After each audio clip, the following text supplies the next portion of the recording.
Esse vídeo ele tem um pouco a ver com aquele outro vídeo anterior sobre a bolha de gerações, o custo de casamento e de paternidade. Pega bem um pouquinho da parte do conteúdo da esquerda contra a direita, só que ele é um pouco assim de uma base de um outro vídeo que eu quero fazer mais pra frente. Só que quem já leu um pouquinho mais a respeito do ciclo assim do feminismo, até o Third Flying Monkey tinha aquele vídeo dele lá da teoria dos ciclos do patriarcado, né? De um patriarcado violento para um patriarcado benevolente, aí um período de feminismo, depois um período de misandria. Mas eu não vou me aprofundar muito nisso, mas é aquela ideia de que o feminismo ele é um problema que se autocorrige, porque ele não se sustenta, né? Ele vai aumentando o tamanho do governo, vai aumentando a carga tributária e escravizando todo mundo. E chega uma hora que quando o governo não está mais bancando ele nem defendendo ele, não tem mais como ele se manter. Tanto que se tu vai estudar um pouco a respeito, eu tenho até alguns vídeos assim de canais que não são MGTOW. É aquele pessoal dos escépticos e dos libertários e tudo mais. Eles pegam no conteúdo deles e mostram que assim, em Roma Antiga teve um tipo de movimento feminista, tinha mulherada na época que se divorciava à torto e direito e acabava enriquecendo com isso, conseguia arranjar um outro marido trouxa depois. E na época criaram até um imposto especial para homens solteiros e sem filhos. O Império Otomano também é um outro exemplo, que até teve até um vídeo do Naked Ape, Why Women Ruin Everything, alguma coisa assim, que até ele pega daquele livro do The Fate of Empires, que é um livro bem curtinho, de um cara militar, acho que era britânico, que é um estudante de história, e daí ele mostra que até no Império Otomano teve uma época assim que a mulherada começou a exigir cargo público assim de coisa que era para homem e cota e tudo mais. E pelos registros históricos viram que até começou a aumentar a criminalidade, chegou um momento que mulher não podia andar desacompanhada na rua e tudo mais. Mesma coisa que está acontecendo na Europa hoje em dia com os imigrantes.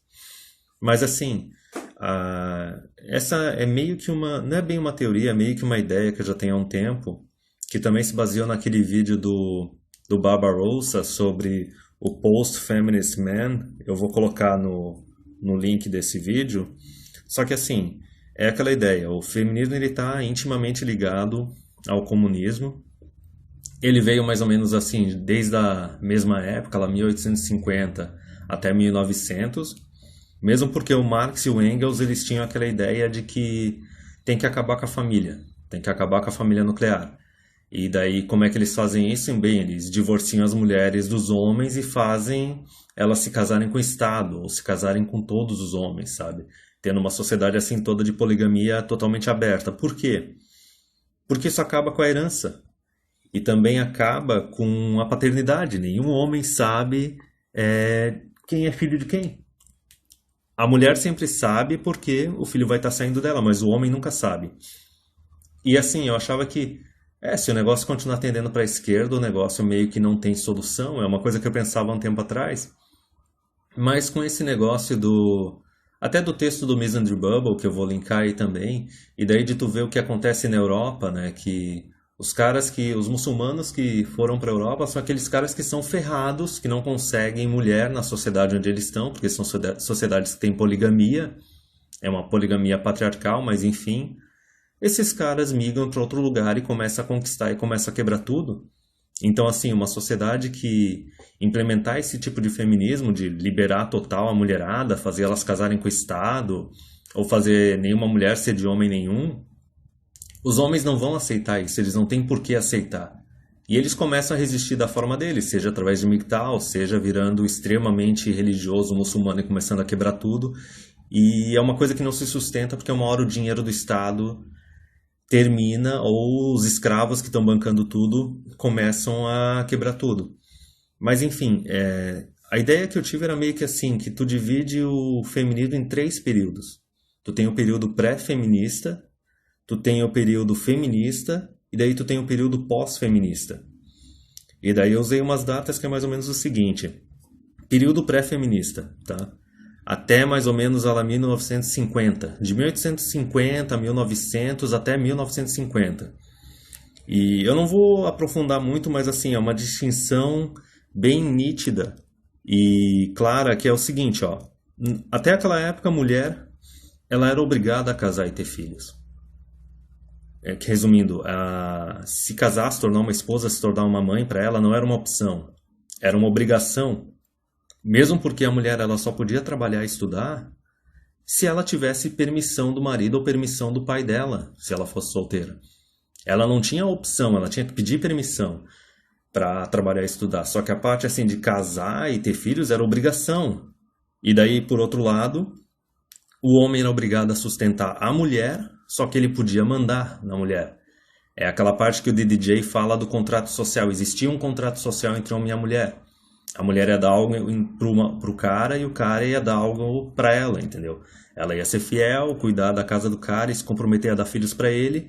E o cara também ia se comprometer a ser fiel e cuidar dela e cuidar dos filhos durante o resto da vida. Só que a responsabilidade dele era correspondida, né? Ele recebia autoridade com isso. Aí tu tem o período feminista. O período feminista eu classifico como 1950 até ali o ano 2000. É aquele período que, por causa de anticoncepcional e por causa de camisinha e outras formas de contraceptivos, a mulher ela não precisa mais casar e ter filho. É uma opção, entendeu? Antes, casar e ter filho era obrigação e, tipo, para trabalhar e estudar, ela tinha que pedir permissão para o marido. Agora não, agora casar e ter filhos é uma opção. Só que estudar e trabalhar também é uma opção.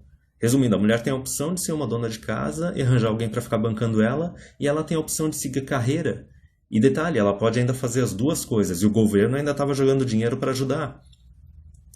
E daí, a partir desse período lá de 1950 até o ano 2000, o homem ele não só ele não manda mais, e como a gente já discute na comunidade, por causa do divórcio, ele não tem mais a guarda da criança, como ele ainda era obrigado a sustentar a mulher. Lógico que aqui no Brasil, né, não tem aquele alimônio para o resto da vida, mas na Europa e nos Estados Unidos ainda tem, e é uma coisa absurda, entendeu?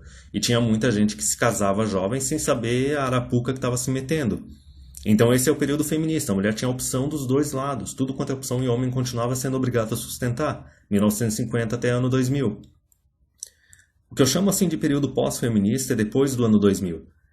Que é o seguinte, o homem ele não manda mais, só que ele não é mais obrigado a sustentar a mulher. Mesmo porque as mulheres estão aí há 50 anos seguindo a carreira delas e tendo o dinheiro delas, e tem muito país que não tem aquela pensão para ex-mulher que é para o resto da vida. É uma coisa temporária ou não existe, entendeu? Então tá, o homem ele não manda mais, só que também ele não é obrigado a sustentar a mulher.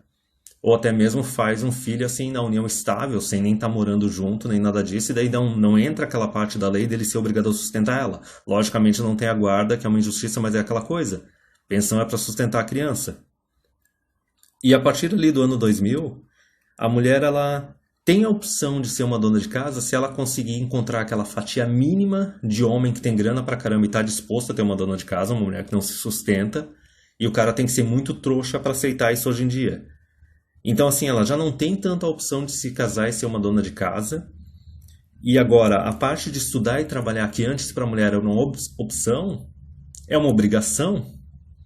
Entendeu? Tem muito cara que simplesmente, a mulher não trabalha, não estuda, o cara não vai se relacionar com ela. Tipo, dane-se, se vira, entendeu?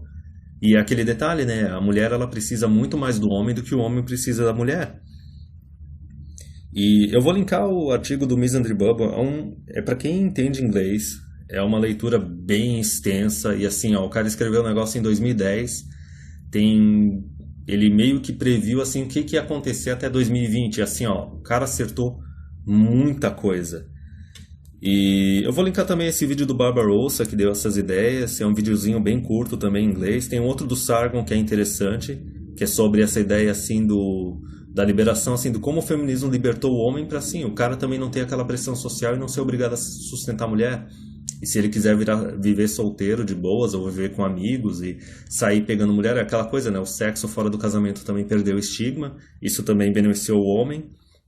Só que assim, ó, tanto o artigo do Misandry Bubble quanto um comentário que eu vi acho que foi num TFM 420 nesses últimos tempos, eles diziam a mesma coisa. Que agora a gente tem essa geração de mulheres assim, geração Z e a geração que está nascendo assim ainda mais nova. E o cara falou o seguinte, que as mulheres dessas gerações mais novas, elas vão olhar para as mulheres das gerações anteriores, assim, Baby Boomer, geração X e geração Y, e ele falou que elas, literalmente, elas vão ter ódio dessas mulheres por elas terem estragado um negócio que estava tão lucrativo e tão bom para elas, entendeu? De não ter mais tanto homem disposto a dar uma vida fácil para elas. E até o Stefan Molyneux falou de uns vídeos a respeito disso há muito tempo atrás, né, de que a mulher ela não tem mais aquela opção de estudar, a opção de ser dona de casa. Hoje em dia ela é obrigada a se sustentar e talvez, se ela tiver sorte, ela vai ser dona de casa, ela vai ter filho. Só que o Misandry Bubble também, que é esse artigo, ele falou assim que dizendo que a bolha da misandria ela ia estourar por volta de 2020 e que basicamente iam ser as mulheres das gerações posteriores que iam pagar o preço por tudo quanto é abuso que as mulheres das gerações anteriores fizeram, entendeu?